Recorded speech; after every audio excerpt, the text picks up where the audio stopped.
हाँ, तो दोस्तों अब हम डिस्कस कर लेते हैं सिंपल पेंडुलम के बारे में, यानी कि एक सरल लोलक के बारे में जो क्या करता है, सरल आवर्त गति को दोहराता है। ठीक है,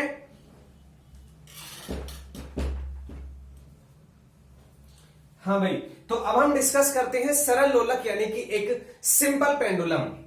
और ये बहुत ही इंपॉर्टेंट है भाई, यहां से आपके बहुत सारे प्रश्न पूछे जाते हैं। हम बात कर रहे हैं एक सिंपल पेंडुलम। सिंपल पेंडुलम सबसे पहले तो बनता कैसे है उसकी बात कर लेते हैं भाई।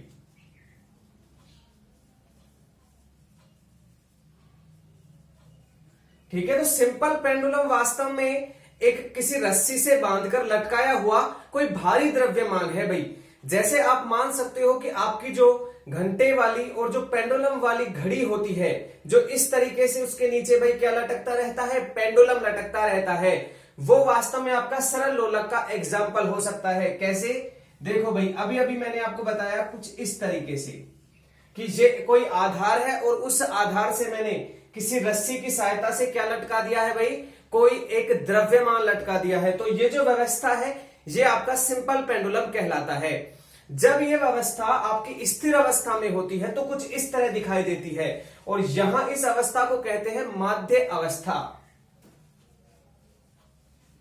ठीक है भाई, ये जो स्थिति आप इस समय देख रहे हो ये पेंडुलम की माध्य स्थिति है। अब जब हम पेंडुलम को इस तरीके से खींचकर ऊपर की तरफ खींचकर छोड़ देते हैं तो ये पेंडुलम लगातार इस तरीके से माध्य स्थिति के इर्द गिर्द दोलन करने लग जाता है, यानी सरल आवर्त गति को दोहराता है। यानी आप मान सकते हो कि जब मैंने पेंडुलम को यहां खींचा इस तरीके से भी, तो पेंडुलम इस स्थिति में चला गया और वापस वो कहां आने लग गया, यहां आने लग गया। अब आप जानते हैं कि ऐसा क्यों होता है भाई, ऐसा इस वजह से होता है क्योंकि सरल आवर्त गति में हमारे द्वारा जो बल लगाया गया है वो बल इस वस्तु में जो आपका पेंडुलम है उसमें त्वरण उत्पन्न करता है, और ये त्वरण किस दिशा में होता है भाई, ये आपकी माध्य स्थिति की दिशा में होता है, यानी उसको विस्थापित कर देता है। ठीक है, माध्य स्थिति की ओर उसको भेज देता है। सॉरी। तो देखो भाई, अब हम बात कर लेते हैं, ये जो दो स्थितियां बनी हैं इनको बोलते हैं अंतः स्थिति।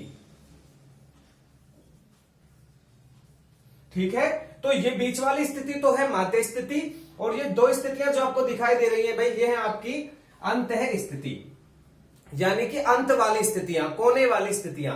जब आप पेंडुलम को यहां तक लेकर गए थे तो पेंडुलम इधर की तरफ भी इतनी ही दूरी तक गति कर सकता है अगर उस पर लगातार उतना ही बल लगाया जाए।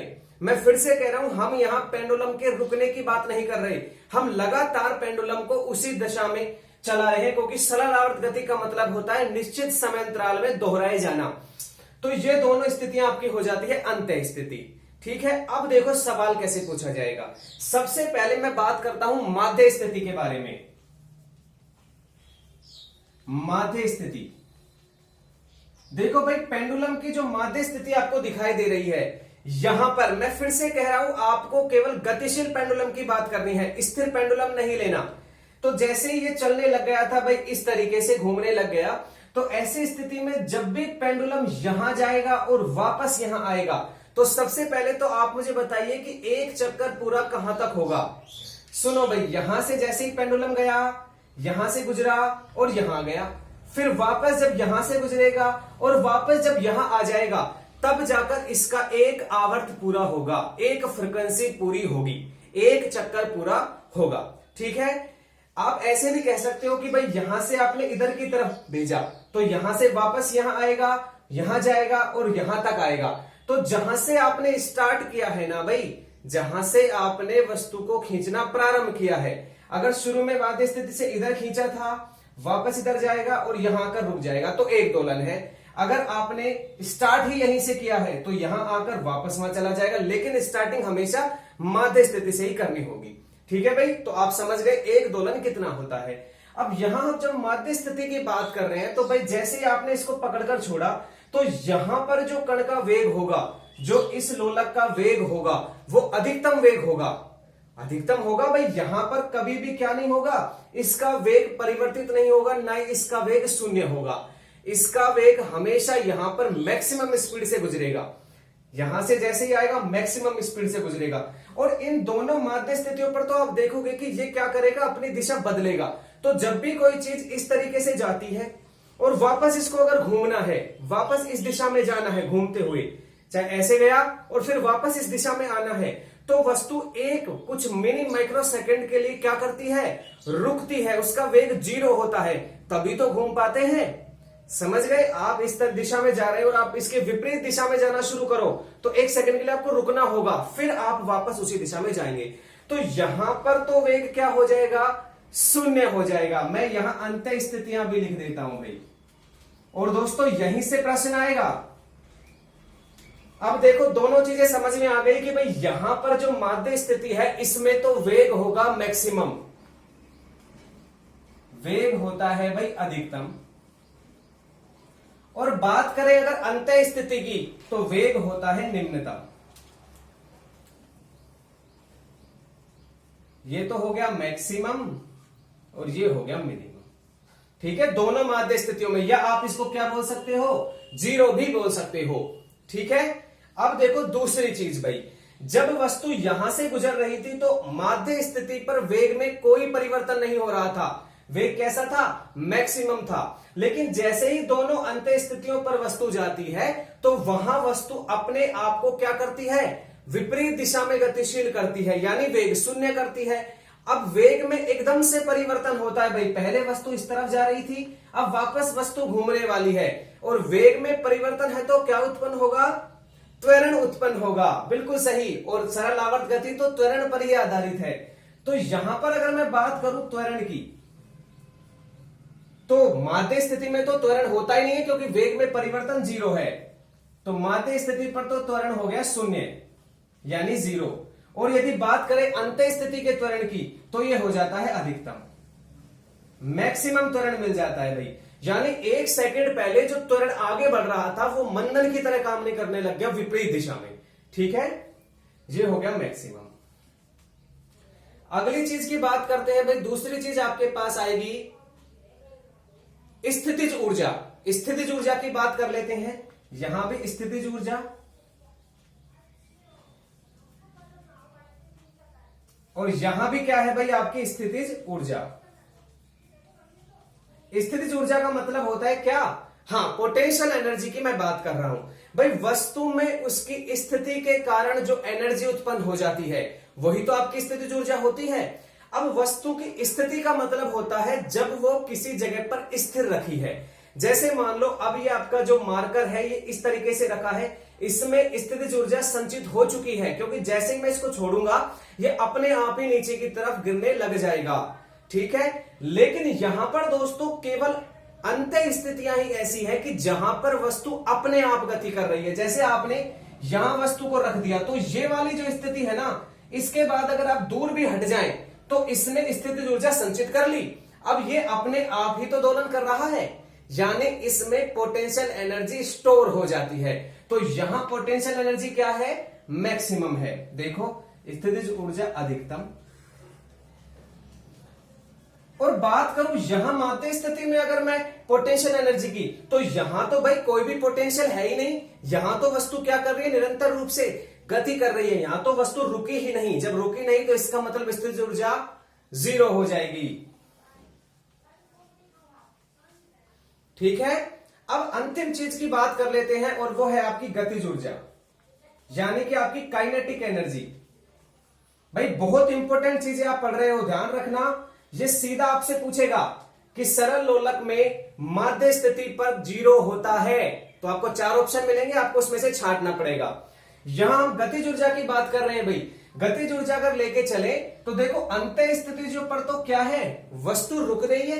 अगर वस्तु रुक जाएगी तो उसमें गति रहेगी क्या, कोई गति नहीं। अगर उसका वेग 0 है तो उसमें गति रहेगी क्या, कोई गति नहीं। तो गतिज ऊर्जा अंतः स्थितियों पर तो क्या हो जाएगी, 0 हो जाएगी, 0 हो जाएगी।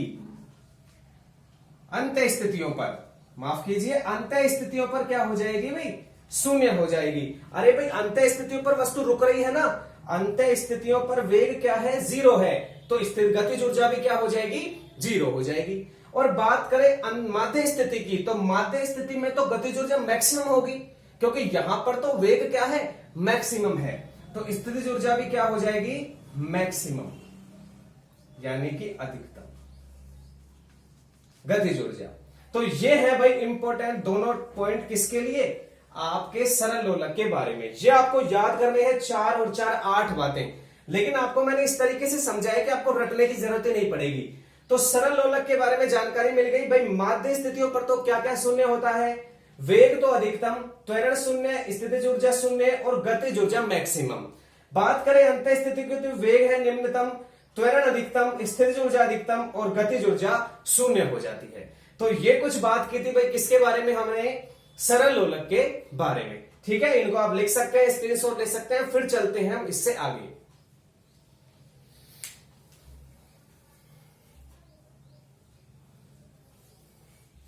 हाँ भाई, इसको मिटा देते हैं।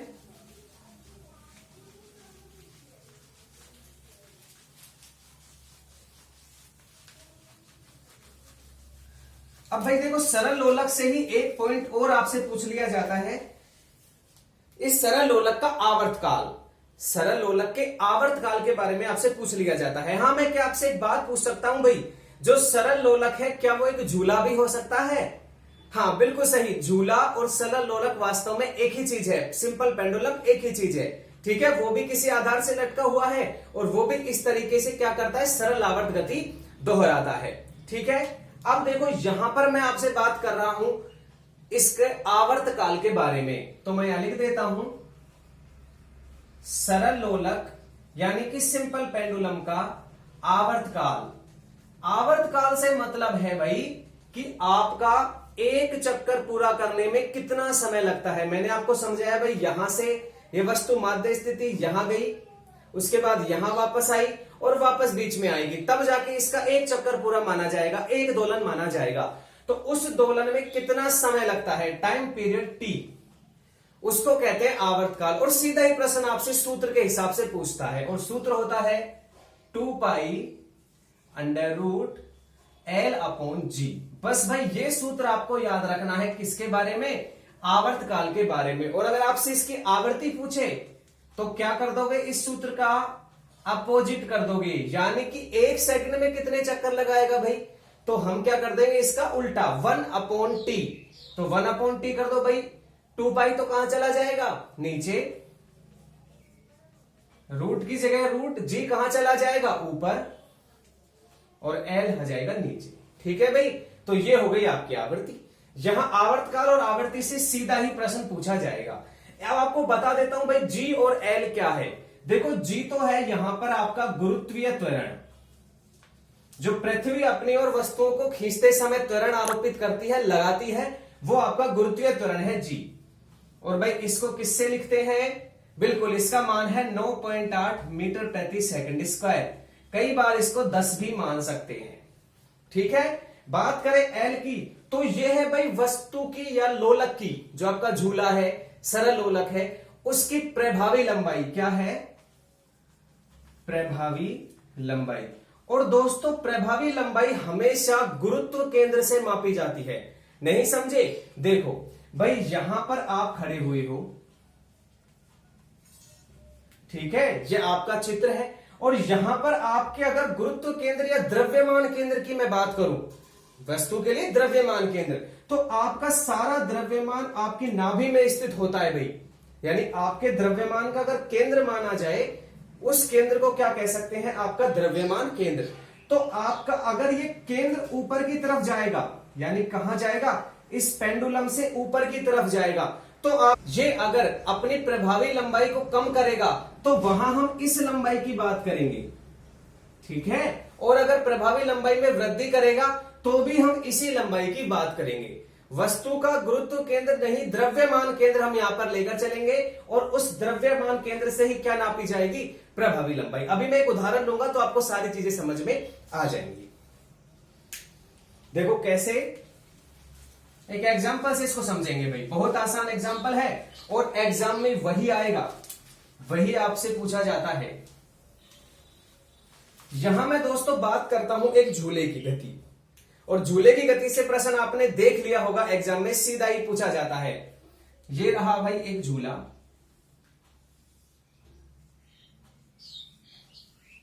और यहां पर बैठी हुई है या बैठा हुआ है एक लड़का या कोई लड़की। ठीक है भाई, तो इस तरीके से मैंने क्या बना दिया, एक झूला बना दिया, और झूला वास्तव में सिंपल पेंडुलम को ही दर्शाता है। तो आपसे दोस्तों 3-4 प्रश्न यहां से पूछ सकता हूं, आपको केवल याद रखना है ये आवर्तकाल t बराबर 2π√L/g। अगर आपको ये याद है तो आप सारे प्रश्नों के जवाब दे पाओगे। कैसे, देखो भाई, सबसे पहला प्रश्न ये है कि भाई अगर ये जो लड़की यहां पर बैठी हुई है, इसके बगल में एक और लड़की आकर बैठ जाए, एक और लड़की यहां पर आकर बैठ जाए, तो इसका आवर्तकाल बढ़ जाएगा कि घट जाएगा। ठीक है, यानी कहने का मतलब अगर इसके द्रव्यमान में, यानी अगर वस्तु के द्रव्यमान में वृद्धि की जाए, यानी यहां पर जो पिंड पहले था उसका द्रव्यमान कम था, अब इसमें और द्रव्यमान बढ़ाया जाए, तो क्या इसका आवर्तकाल बढ़ेगा या घटेगा? यानी क्या तब ये जो इस तरीके से आगे पीछे घूम रहा था झूला, वो ज्यादा तेज गति से घूमने लगेगा या धीमी गति से? क्योंकि जब ये तेज गति से घूमता है तो इसका तात्पर्य ये है कि उसको समय कम लगेगा। भाई अगर कोई ये दोलन है और इस तरीके से जल्दी जल्दी अगर ये दोलन कर रहा है, तो इसका मतलब उसको एक चक्कर पूरा करने में कम समय लग रहा है, यानी टी का मान क्या है, कम है। और अगर उसका आवर्तकाल ज्यादा था, यानी कि वो धीरे धीरे इस तरीके से गति करे, तो धीरे गति करने का मतलब होता है उसके आवर्तकाल में वृद्धि हो जाना, बढ़ जाना। यहां हम बात कर रहे हैं द्रव्यमान में अगर वृद्धि की जाए, तो सूत्र में देखो, क्या सूत्र में कहीं पर द्रव्यमान है? कहीं नहीं है। यानी भाई आप चाहे 1 किलो का पेंडुलम बनाओ या 50 किलो का पेंडुलम बनाओ, उसके आवर्तकाल में द्रव्यमान की वजह से कोई भी समस्या नहीं आएगी। तो मैं यह लिख देता हूं, तो T जो है वो आपका क्या रहेगा, अपरिवर्तित।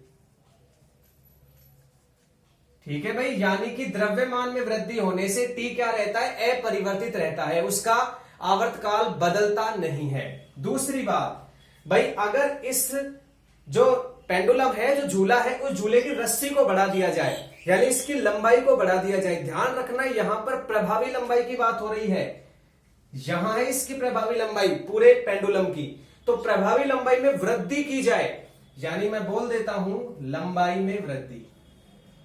यहां लंबाई से मतलब प्रभावी लंबाई, अगर इसमें वृद्धि की जाए तो देखो भाई, जब आपने इस लंबाई में वृद्धि की तो L बढ़ेगा तो T भी क्या हो जाएगा, बढ़ जाएगा, यानी T में क्या हो जाएगी, वृद्धि।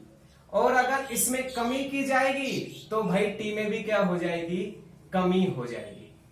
एक उदाहरण भाई हमारे दैनिक जीवन में देखने को मिलता है कि जो सर्दियों में घड़ी की सुई है वो क्या हो जाती है, सिकुड़ जाती है, छोटी हो जाती है, और उसकी प्रभावी लंबाई गर्मियों के दिनों में बढ़ जाती है। तो जब लंबाई में वृद्धि हो रही है, तो लंबाई में वृद्धि से उसके आवर्तकाल में भी क्या होगी, वृद्धि। यानी गर्मियों के दिनों में वो एक चक्कर पूरा करने में कुछ मिली माइक्रो सेकेंड क्या लगाएगी, कम लगाएगी, या ज्यादा, क्योंकि T का मान बढ़ रहा है तो समय भी बढ़ जाएगा। अब जब समय ज्यादा लगेगा तो इसका मतलब वो कैसे चल रही है, धीरे चल रही है। इसीलिए आपसे पूछते हैं कि गर्मियों के दिनों में जो घड़ियां हैं वो सुस्त हो जाती हैं, क्यों? क्योंकि उनकी प्रभावी लंबाई, जो सुई की प्रभावी लंबाई में उसमें वृद्धि, T में वृद्धि, और T बढ़ेगा तो वेग कम हो जाएगा, स्पीड कम हो जाएगी।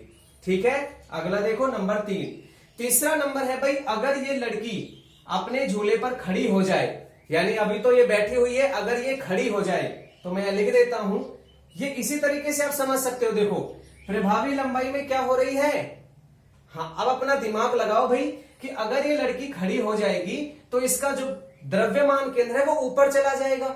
जब ये ऊपर चला गया है तो इसका मतलब उसकी लंबाई क्या हो गई है, कम हो गई है, प्रभावी लंबाई कम हो गई। प्रभावी लंबाई यहीं रह गई भाई, यहीं तक हो गया ये दोलन। तो दोलन जब इतना ही रह गया, पेंडुलम जब इतना ही रह गया, तो ऐसी स्थिति में प्रभावी लंबाई कम, प्रभावी लंबाई में कमी से T भी कम हो जाता है। तीसरी बात हम कर लेते हैं भाई G के बारे में, कि अगर कोई दोलक पृथ्वी पर दोलन कर रहा है और उसे उठाकर चंद्रमा पर ले जाया जाए, तो चंद्रमा पर ले जाते ही क्या होगा कि भाई G के मान में क्या हो जाएगी, चंद्रमा पर G के मान में हो जाएगी कमी, यानी कि उसका गुरुत्वीय त्वरण चंद्रमा पर कम होता है, पृथ्वी का 1/6 होता है चंद्रमा पर। तो गुरुत्वीय त्वरण चंद्रमा पर कम होने से टी के मान में क्या हो जाएगी, वृद्धि हो जाएगी। भाई जी कम होगा तो टी बढ़ जाएगा, यानी टी में हो गई वृद्धि।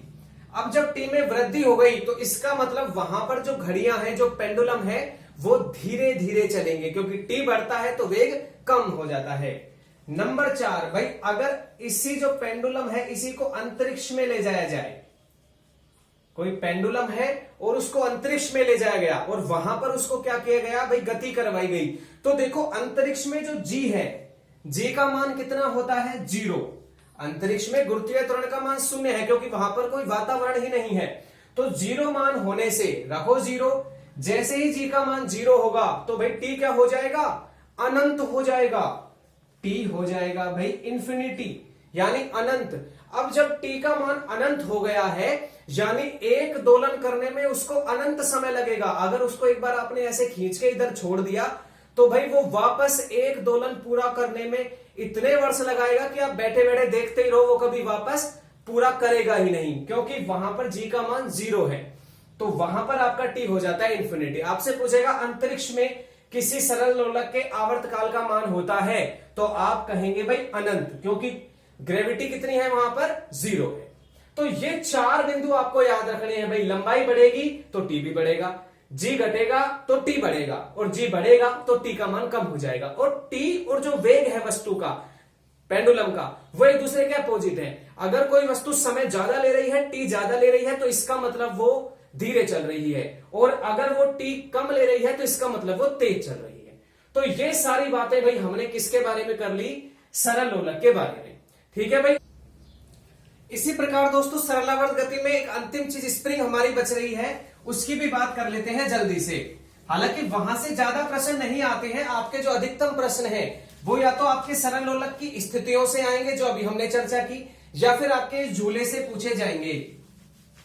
दोस्तों जरूरी नहीं है वो झूले का नाम दे, आपको सिंपल पेंडुलम किसी भी प्रकार से कह सकता है। अगली चीज मैं आपको एक इंपॉर्टेंट बात बता देता हूं भाई, वो है स्प्रिंग का आवर्तकाल।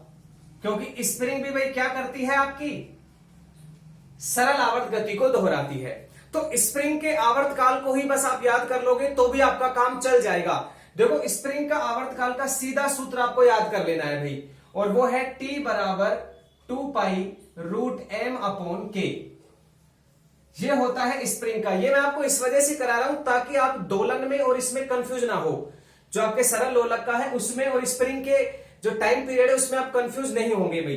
देखो यहां पर अगर स्प्रिंग की बात की जाए भाई, ये रही आपकी कोई स्प्रिंग, इसको आप क्या कर सकते हो, इस तरीके से दोनों तरफ से खींचकर, और जैसे ही छोड़ देते हो तो ये क्या करने लग जाती है, माध्य स्थिति के इर्द गिर्द दोलन करने लग जाती है। इस प्रकार की गति को सरलावर्त गति कहते हैं। लेकिन अगर इसको किसी एक आधार से क्या कर दिया जाए भाई, एक आधार से बिल्कुल सेट कर दिया जाए और इसके एक तरफ कोई द्रव्यमान m लगा दिया जाए और इसको इस तरीके से खींचकर छोड़ दिया जाए, तो देखो यहीं से इसका आवर्तकाल पता चल सकता है। यानी एक आवर्त सूत्र के हिसाब से, यानी यहां पर ये जो चीज है वो द्रव्यमान पर निर्भर करती है। आपके सरल लोलक का द्रव्यमान आवर्तकाल एक दूसरे पर निर्भर नहीं करते, लेकिन यहां सूत्र में m आया है, यानी अगर आप इसका द्रव्यमान बढ़ा दोगे, या फिर आप एक बात और कह सकते हो कि इस बार मैंने द्रव्यमान नहीं लगाया और मैंने सीधा ही एक स्प्रिंग को प्रयोग में लिया है। ये कोई स्प्रिंग है, अगर स्प्रिंग का द्रव्यमान बढ़ता है तो भी उसका आवर्तकाल क्या हो जाएगा,